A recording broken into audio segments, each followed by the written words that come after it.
Da Grécia Antiga até a inteligência artificial de hoje, existem umas estruturas éticas, quase invisíveis, que governam a nossa tecnologia. Hoje, a gente vai conectar essa sabedoria de séculos com os dilemas digitais do nosso dia a dia para entender que forças são essas que estão moldando o nosso mundo. Pensa um pouco nos aplicativos e aparelhos que a gente usa todo santo dia. Por trás de cada tela, de cada clique, tem uma pergunta que a gente nem sempre faz. Essa tecnologia é ética? Não é só sobre funcionar bem, sabe? É sobre a moral que está embutida em cada uma dessas plataformas. E olha, essa pergunta é para ontem, porque a tecnologia moderna é um verdadeiro campo minado ético. As decisões que os desenvolvedores tomam lá no começo podem influenciar eleições, podem reforçar preconceitos ou, claro, proteger nossos dados. As consequências chegam para todo mundo, muitas vezes de um jeito que a gente nem percebe. E isso não é só teoria, não. Vamos lembrar do vazamento de dados da Equifax, que expôs as informações de milhões de pessoas. Ou do escândalo da Cambridge Analytica, onde dados pessoais foram usados para tentar influenciar eleições. E os algoritmos de inteligência artificial que, quietinhos ali, acabam perpetuando preconceitos na hora de contratar alguém ou de dar crédito. São falhas éticas reais, com consequências muito reais. Isso tudo leva a gente para uma verdade bem importante. Desenvolver tecnologia nunca é uma atividade neutra. Cada algoritmo, cada design de tela, cada decisão sobre que dados coletar, no fundo, tudo isso é uma escolha moral que tem um impacto gigantesco na sociedade. Tá, então como é que quem cria a tecnologia consegue andar nesse campo minado sem pisar numa bomba? Felizmente não precisa ser no escuro.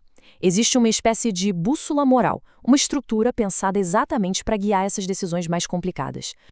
Essa bússola é o que a gente chama de ética profissional em sistemas de informação. A ideia é bem direta. Não se trata só de evitar o que é ilegal, mas de buscar fazer o que é certo de verdade. É garantir que a tecnologia sirva às pessoas, e não ao contrário.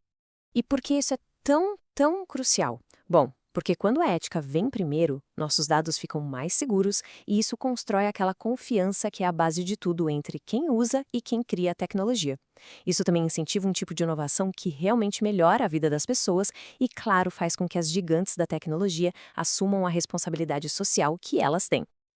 Agora, a parte mais interessante disso tudo é que, embora esses problemas pareçam super modernos, as perguntas centrais por trás deles são, na verdade, mas muito antigas. Vamos ver como uma coisa se conecta com a outra.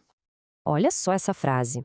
Sócrates, mais de 2000 anos atrás, já dizia que a gente precisa refletir para ter uma vida que vale a pena.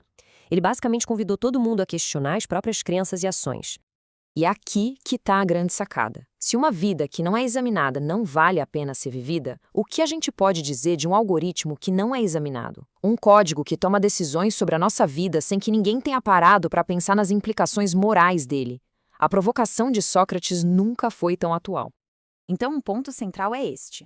Os dilemas sobre inteligência artificial, privacidade de dados, desinformação, eles não são exatamente novos. São as mesmas perguntas sobre o que é justo, o que é bom e o que é virtuoso que os filósofos gregos já debatiam, só que agora com uma roupagem tecnológica.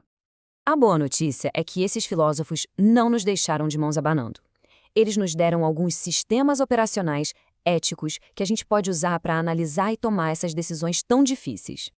Vamos dar uma olhada em duas lentes principais. A primeira é a deontologia, do filósofo Kant. O foco aqui nas regras e no dever. A pergunta-chave é tipo, e se todo mundo fizesse isso? Já a segunda lente é o utilitarismo, de Mill.